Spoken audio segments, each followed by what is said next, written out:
Hey guys, what's up? Welcome to another video. Today we're going to learn how to use the ray switch material. This guy is very powerful. You're going to love it. So let's get started and let's take a look at it.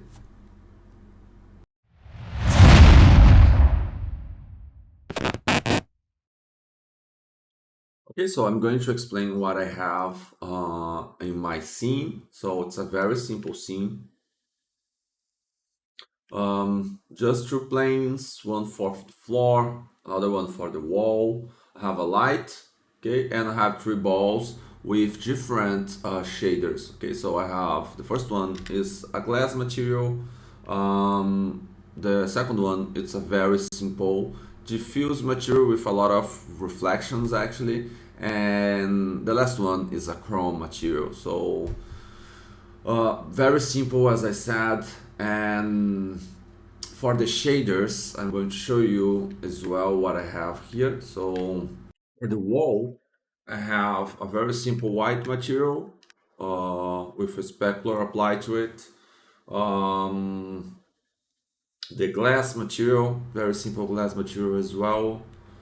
This one, a specular material, also very simple, a little bit of roughness. And for this metal, I have kind of a chrome material with a metallic applied to it, and that's it. So for the floor, I have mixed material and two materials, the ray switch and the universal material.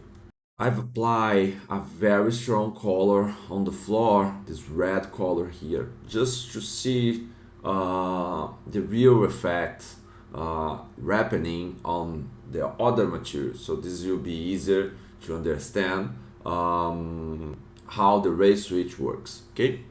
Okay, as you can see here, we have a lot of red reflections and GI bounces around the scene. So we have this red tone bouncing around this entire scene. So we have red on my wall, I have red on my refraction, I have red on my reflections, right? I have red on my shadows, I have red like everywhere. So let's say that you have created a scene, and in this scene you have a specific color like red we have here, and this specific color is bouncing this tone around your scene, right? So, and you realize that, for example, in the wall you didn't want that reflection or that bounce on your wall. How to remove it? So that's where the ray switch comes in. This is, again, this is very powerful, and you can remove it. You can remove it from your wall. So for example, here, if I decrease the diffuse ray to 0, you're going to see that now I still have my scene, but the bounce from the diffuse on my wall has disappeared. So as you can see here, you can create any kind of scene that not necessarily needs to be an influence of any color on your scene. So you can remove the influence of colors inside your scene. So this is very, very, very nice and very powerful. Also, you can remove reflections influence as well. So let's say let's kill the reflection rate to 0.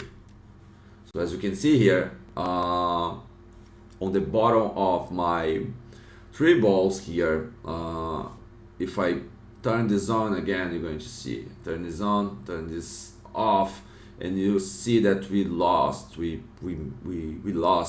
reflections here. So the same thing happens for the refraction. So if I kill it, I'm going to see that now I don't have like any refraction bounce happening on my glass. So as you can see here, now I have a totally black and white bounce and only my floor has the entire data of color of this scene. So this is very, very nice. You can also kill the shadow ray, you can kill the camera ray. For example, if you kill camera ray, now everything is black and white. Okay, so we have a completely black and white scene. Another very nice cool thing about this is that you always can use another material.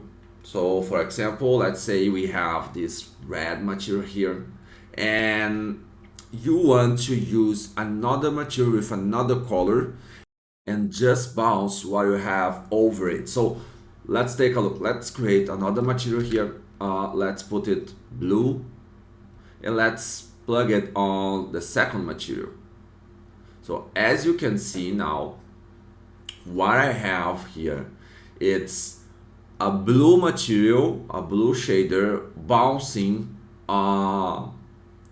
over the red material we had before. So we can still control the red material using the ray switch. So for example, let's say that we want to still keep bouncing the red diffuse color on our wall. So if I increase the diffuse ray, what we have here is we have a blue floor bouncing red material on my wall. Same thing happens for the reflection, and same thing happens for refraction, same thing happens for the shadows and the AO ray as well. Okay, so you can do it, we can switch it, we can make it different. We can, for example, turn on camera ray, so now we have the camera receiving the red bounce, the red color actually,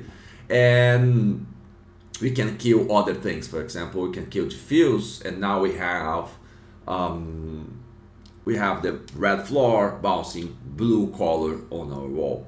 So it will always depend on the colors you put, shaders, materials, textures, and anything you use to bounce it. Okay, so again, this is very, very nice, very powerful, especially if you are creating a studio to render your image, or even if you are creating a big scene that has I don't know, big influence of different colors. You can always handle it using ray switch. Okay, so that's it, guys. I hope you have enjoyed it. Let me know if you have any questions, and I'll be glad to answer them. Okay, so thank you, and see you in the next video.